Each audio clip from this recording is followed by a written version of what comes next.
Welcome back to Zaka Stokvel Insights, where we explore the world of stokvels and burial societies. If you've just joined us, we are discussing funeral covers, their terms and conditions, how it differs from a burial society, and how the two can actually work together.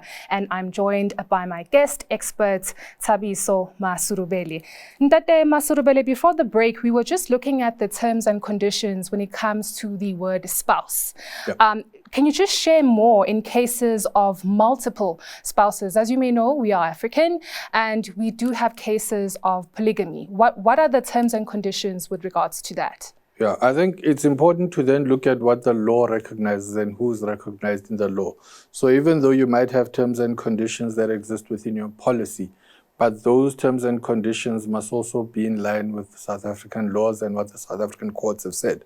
So it's become very interesting that, how far the process has come in terms of the recognition of multiple spouses. And I think there's a trend towards recognizing that this is a cultural norm in certain communities.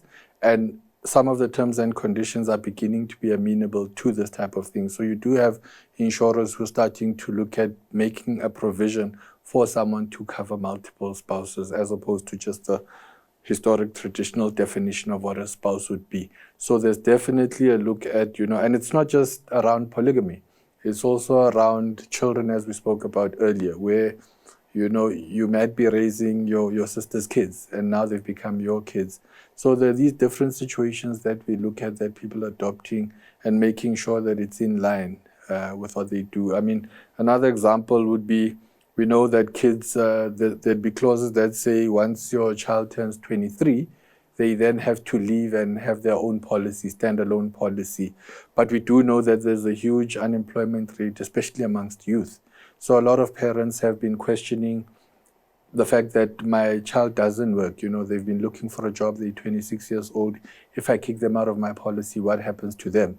And so you begin to see insurers acknowledging that particular reality and beginning to accommodate and saying perhaps if your child joins, at the time of joining they were 18 or below that 23 threshold, they can then remain under the policy as children, given the circumstances that we have in South Africa currently. It seems like there's just so much involved when it comes to family and relatives. I can't even imagine when it's a case that Zelda has explained that she wants to, how do they go about covering their boyfriend's uncle as well? What are the terms and conditions with that?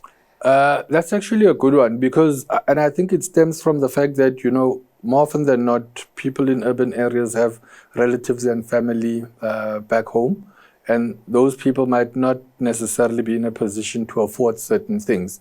And we know there's an experience that says, when a distant uncle passes away, because you're working in the city, and when you get there, there's certain expectations that are placed on you in terms of contributing to the actual burial. So I think in that instance, what happens is that policies have made it possible for you to take out funeral cover for your relative who's far away. But the policyholder, and this is very important, the policyholder becomes that uncle who's back home. But then there's a difference between the policyholder and the premium payer. So you become the policy premium payer, but the policyholder becomes your uncle. Now, what that means is that your uncle then has to know that you've taken out a policy in their name, and they are the policyholder. The fact that you're paying means just that you are the payer, but not the policy holder. So determining who the beneficiary is, which is one of the important aspects, is then the duty of the policy holder.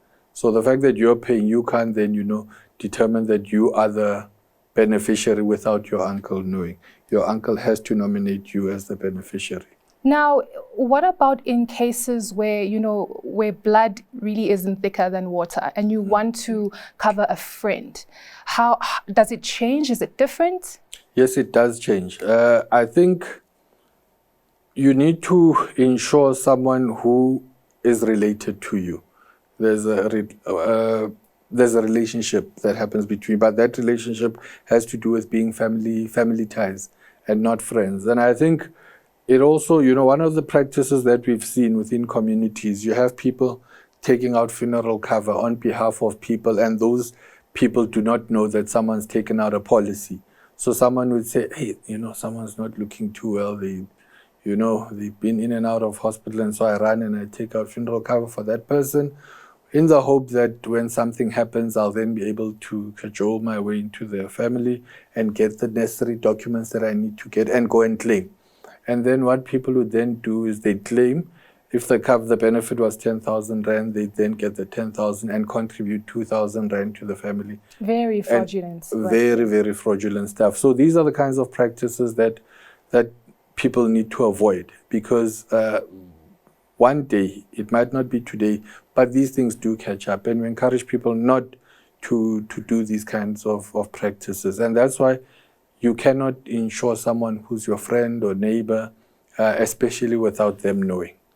Now, let's just shift the conversation a bit and just place a scenario of you wanting to insure your grandparents or parents.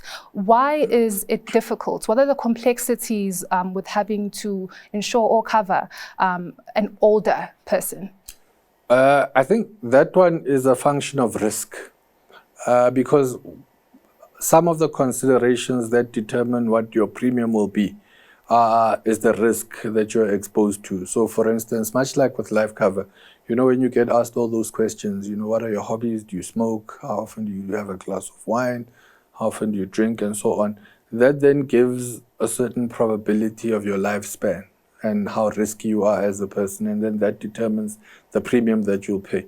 So generally speaking, with older people, the thinking is that they're closer to the end than normal people, and so they end up actually surviving a whole lot more than but actuarially the risk is higher with older people actuarially, and so because that's the case, the premium then becomes a bit higher, because there's no appetite from insurers to have a book that's only filled with people who are of older age, because the fear is that you'll then have claims on a regular if you insure. And that's why you've seen a lot of people, older people, struggling to get insurance. In the event that they do get, insurance for older people does exist. The only thing is that it's a lot more expensive than your 18 to 64, which is the general age where you have your lower side of the premium from 18 to 64. 65 upwards tends to get a bit more expensive. And I'm sure when it comes to things like waiting periods, it must vary for each case. But we will talk about this. Let's just take a quick break. Please stay tuned for more on Zaka Stokvel Insights. Are you a member of a Stokvel or burial society? We at Tyvision Media specialize in helping Stokvels and burial societies. Contact us for professional Stokvel and burial society administration, access to investments and funeral cover experts, and credible financial information. We will help your Stokvel and burial society to achieve your goals and grow. Contact us today.